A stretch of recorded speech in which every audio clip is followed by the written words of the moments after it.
In 2011, I moved from my home in Virginia to start grad school in Montana. Though I expected some changes in my life, many were completely unexpected. For example, I saw my first bison, and I had no idea how much I would enjoy them. Despite the many things I've learned about bison since living here, like the term buffalo is actually a misnomer and refers to a whole different category of animals, one in particular caught my attention. If conditions are good, they can live to be 25. Now, there's nothing inherently exciting about 25, but being that age myself, it makes me wonder how might a bison experience the same 25 years it took for me to get here. Let's go back to the beginning to find out.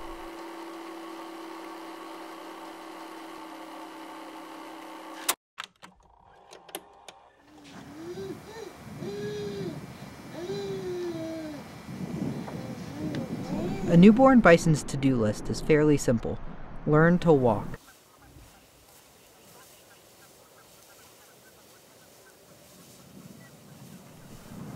His herd will soon move to other pastures, and he must keep up.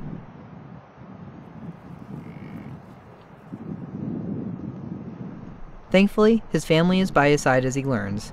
Sure, wolves and grizzlies are around, but even the predators will keep their distance from a 1,000-pound bison protecting her calf. Meanwhile, I face challenges of my own. Apparently, I'm not always sure of my tasks, but with some family guidance, I'll get the hang of it. Although some things, you just have to learn the hard way.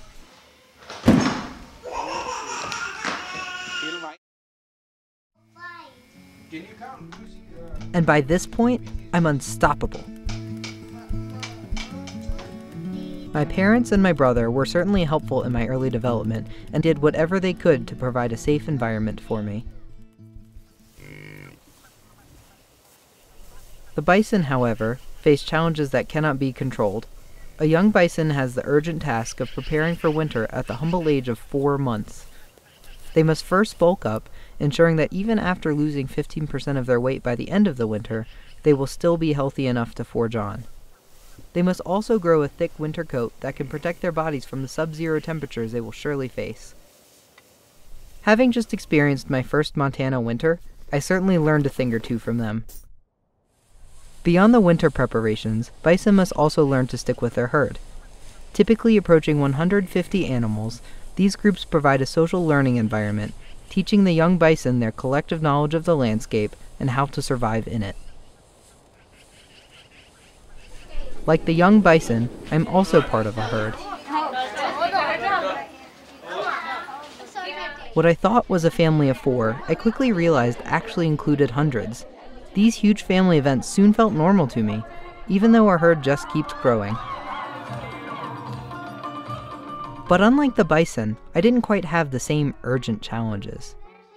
I instead was concerned with finding myself. I tried acting, but I couldn't seem to get into it. Next up, trumpet. This didn't quite stick like I hoped either. Finally, biology, specifically animal behavior.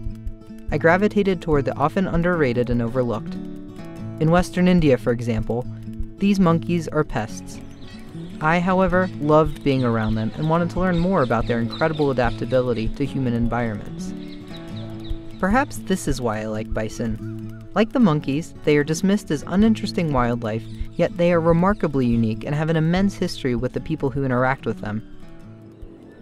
While I was enjoying a warm December in India, the bison, meanwhile, faced a harsh winter. At 17, he has already fathered a number of calves, all of which who are well into adulthood, with calves of their own.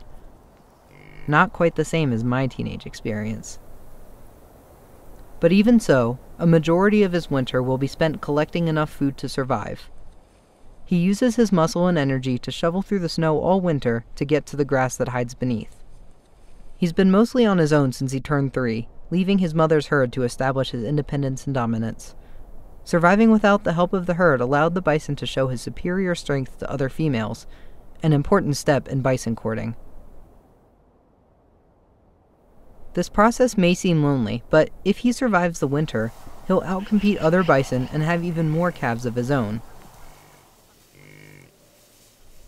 Needless to say, my approach has been a little different.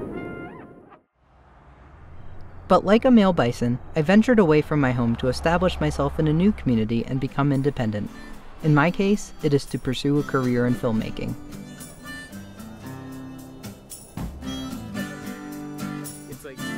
Though we have some similarities, there is one stark difference. A 25-year-old bison is at the end of his life, while I am just starting mine.